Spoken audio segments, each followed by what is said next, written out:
A lot of people don't know the difference between the regional airlines and the major airlines. And just from going through the comments, it's been made abundantly clear to me that people don't know the difference, and they're under the impression that it's some level up in the sense of the major pilots are a different tier of pilots above the regional pilots, when that's actually not the case. So let me start with airline differences. What is the difference between a regional and a major, and what is a regional, period?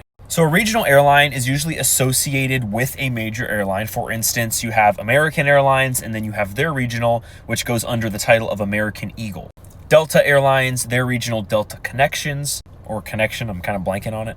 And United Express, etc. And in the simplest way possible, the regional airlines are meant to bring you from the major hub airports to the smaller airports. So let's say, for example, you were in Miami, you live in Miami, and you wanted to visit family in Medford, Oregon. Well, chances are there's not going to be a flight from Miami to Medford, Oregon. Medford, Oregon is a much smaller airport, a very small market. There's not a lot of people going there, going to or from. So what would happen, and let's just say you're flying American, even though I don't even know if this is one of their routes, it doesn't really matter for the purpose of the example. You're going to fly probably mainline American, where it just says American on the airplane, from Miami to somewhere like Portland, right? I don't even know, again, I don't know if that's a route, but Miami to Portland, big base to large airport. And then you would hop on American Eagle, which is their regional airline, and fly from Portland Airport to Medford. The whole thing is under American Airlines. You book through American Airlines. To you, it's an American Airlines flight, but you're actually flying on two separate airlines. You're flying on American mainline from Miami to Portland, and then from Portland to Medford, you'd be flying on American Eagle, which is their regional. So that's what the difference is typically between the regionals and the major airlines. Again, regionals do fly some routes that, would be typically mainline flights, just depending on the needs and things in the market and all types of different factors. So they do fly some longer routes as well, but typically that's kind of like the purpose of them. Now, the pilots, typically speaking, will get hired. You'll get hired as a pilot quicker at a regional due to the fact that it is a smaller airline. It's a newer operation as compared to the major airlines. The majors are very well established, and usually the people that have been there for a very, very long time. The seniority lists go very deep at the major airlines. So it's a little bit more, I would say, of an accomplishment getting into the major airlines, because once you get there, it's kind of like your final destination company.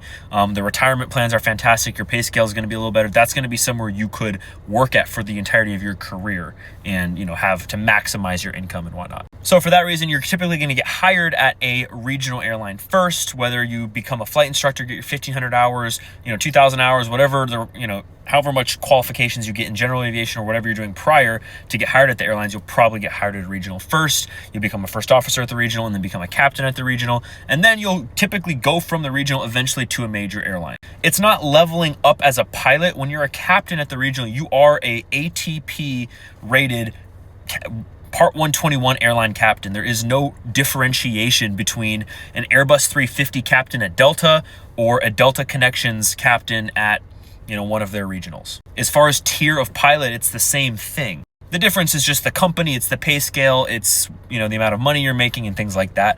And since those major airlines are bigger airlines and are very well established, they are going to usually have higher hiring requirements for their pilots to get in there. And a lot of the regional airlines associated with the major airlines have flows. So for example, if you work for a company like Envoy or PSA or one of American's companies, you can typically flow from those companies into the major airline after a certain amount of years of service.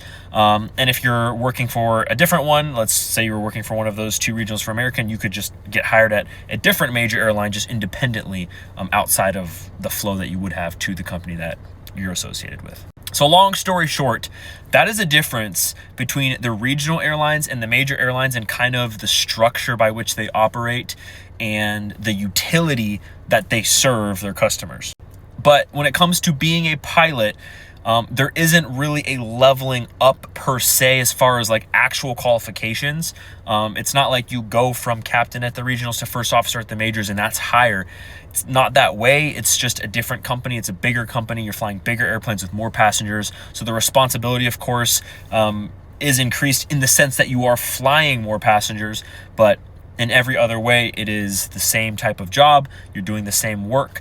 And the level of professionalism and perfectionism, I don't know if that's a word.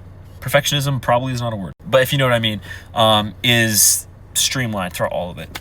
Professional 121 airline pilots are all held to the same standard. So hopefully that helps explain the difference between the regional airlines and the major airlines. If you have any questions, make sure to comment below, and I will be sure to give my best shot at answering those questions.